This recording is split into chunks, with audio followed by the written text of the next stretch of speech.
దైవ మర్మములు brother Bakht Singh daily devotional theme of the month దైవ మర్మములు జాన్యువరి 2 మీ పేర్లు పరలోకమందు వ్రాయబడియున్నవని సంతోషించుడి లూకా 10వ అధ్యాయము 17-20 వచనాలు ప్రభువు మన పేర్లు పరలోకమందు వ్రాసియున్నాడు అనునదియే నిజమైన ఆనందమునకు ఆధారమని మన ప్రభువు చెప్పుచున్నాడు నిజమైన పరసంబంధమైన ఆనందమునకు ఆధారమిదియే ఇదే సత్యము మనకు చెప్పన సఖ్యమును ఎవరునూ మన యొద్ద నుండి తీసివేయలేరు ఇదే ఆ ఆనందము యొక్క ప్రారంభము హింసగాని వ్యాధిగాని దారిద్ర్యముగాని శ్రమగాని మరి ఏదియూ ఇట్టి ఆనందమును తీసివేయజాలదు యేసుక్రీస్తు ప్రభువు జీవగ్రంథమందు నీ పేరు వ్రాయబడియున్నాడా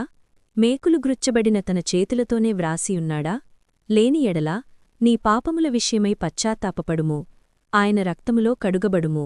ఆయన నీతి వస్త్రములు ధరించుకొనుము అటుపిమ్మటనే నీ పేరు అక్కడ వ్రాయబడును దయచేసి ఆలస్యము చేయకుండా మీ పేర్లు జీవగ్రంథమందు వ్రాయబడినట్లు నిశ్చయపరుచుకొనుడి ఆయన రక్షణ వస్త్రములను నాకు ధరింపచేసియున్నాడు యెషయా 61:10 ఈ వస్త్రములు ధరించినప్పుడే మనకు పరిపూర్ణ ఆనందము లభించును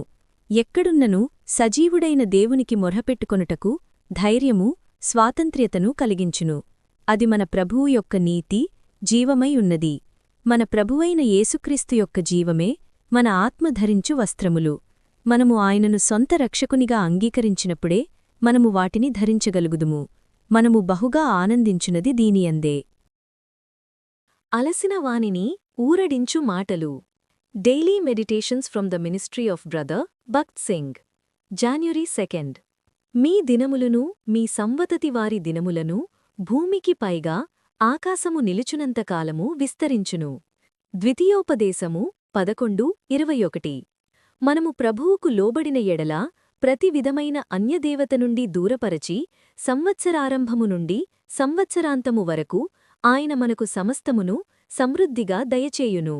ద్వితీయోపదేశము 11:12 అనారోగ్యతలో లేక దరిద్రలో నీకు కావలసినదంతయు ఆయన నీకు ఇచ్చును ఒకవేళ అంత త్వరగా కాదుగాని అంత ఆలస్యముగా కూడా కాకపోవచ్చును ఒకవేళ అంత ఎక్కువగా కూడా కాదుగాని మరి అంత తక్కువగా కూడా కాకపోవచ్చును ప్రభువు ఇశ్రాయేలీయులకు మాత్రమే కాదుగాని వారి పశువులకు కూడా సమృద్ధిగా ఇచ్చెదనని వాగ్దానము చేసెను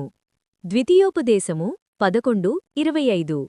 దీని అర్థమేమనగా మనము దేనిని గూర్చియూ కలవరపడనక్కరలేదు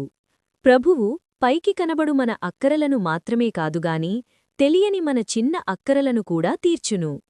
తరువాత వారు ఏమాత్రమునూ మోసపోకూడదని ఆయన వారిని హెచ్చరించెను ప్రజలు వర్ధిల్లి వారి ఆదాయము హెచ్చైన పిమ్మట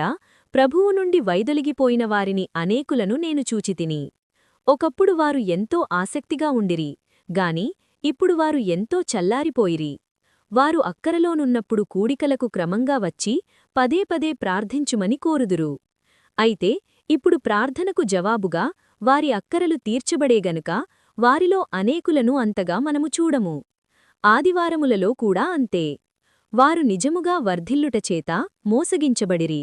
కావున మీలో ఎవరైతే వర్ధిల్లిరో వారు మీ ప్రార్థనా సమయమును తక్కువ చేయవద్దనియూ దేవుని మందిరమునకు ఎంతమాత్రమునూ దూరము కావద్దనియూ మిమ్ములను హెచ్చరించుచున్నాను కొంతమందికి తమ దశమభాగములు క్రమంగా ప్రభువునకు ఇచ్చు అలవాటు కలదు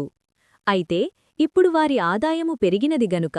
ఇంత ఎక్కువ దశమభాగము ఏలాగు ఇచ్చెదను ఎంత పెద్ద మొత్తము కదా అని ఆశ్చర్యపడుదురు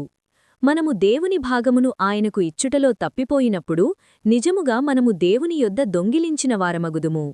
మలాకి 3:8 10 అంతేకాకుండా దేవుని సమయమును కూడా దొంగిలించకుము ఒకవేళ నీవు వివాహము కాకమునుపు ప్రార్థనలో గంటల కొలది సమయమును గడుపుచుండవచ్చు అయితే ఇప్పుడు వివాహమైన తరువాత ఆయన యొద్ద గడుపుటకు నీకు సమయమే ఉండదు ఈ విధమైన దొంగతనము నిన్ను ఆత్మీయముగా ఎండిపోయిన స్థితికి తెచ్చును నీవు దేవుని హెచ్చరికను తీసుకొని ఈ లోకపు ఆకర్షణలచేత మోసపరచబడకుండా చూసికొనిన ఎడల ఆయన నిన్ను బహుగా ఆశీర్వదించును ద్వితీయోపదేశము 11:18 లో ఇశ్రాయేలు ప్రజలకు ఇవ్వబడిన ఉపదేశముల నుండి మనము అనేక విలువైన పాఠాలను నేర్చుకొనవచ్చు వారు ఆయన మాటలను హృదయములోనూ మనస్సులోనూ ఉంచుకొనవలనని కోరబడిరి. మనము కూడా మన హృదయములో దేవుని వాక్యమును సమృద్ధిగా నివసింపనీయవలను. కొలస్సీ 3:16. వాటిని చేతులమీద సూచనలుగా కట్టుకొనవలను. మనము కూడా ఎక్కడికి వెళ్ళినను మన బైబిలును తీసుకొని వెళ్ళవలను. దేవుని మాటలు వారి కన్నుల మధ్య బాసికములుగా ఉండవలను.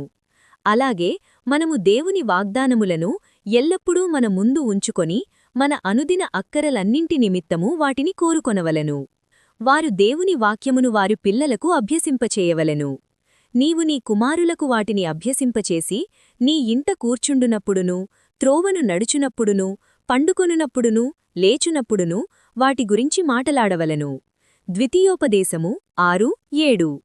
మనము ఈ విషయములన్నింటిలో దేవునికి లోబడిన ఎడల మన దినములను విస్తరింపచేసి భూమిపై పరలోక అనుభూతిగల దినములను ఇచ్చెదనని ప్రభువు వాగ్దానం చేయుచున్నాడు. ద్వితీయోపదేశము 11:21. ఈ వాగ్దానములన్నీ సంవత్సరమంతా కేవలం ఆదివారములలో మాత్రమే కాదుగాని వారములోని ప్రతి దినము మన అనుభవముగా ఉండును. దేవుని కృప పరలోకము నుండి మనపై కుమ్మరించబడును.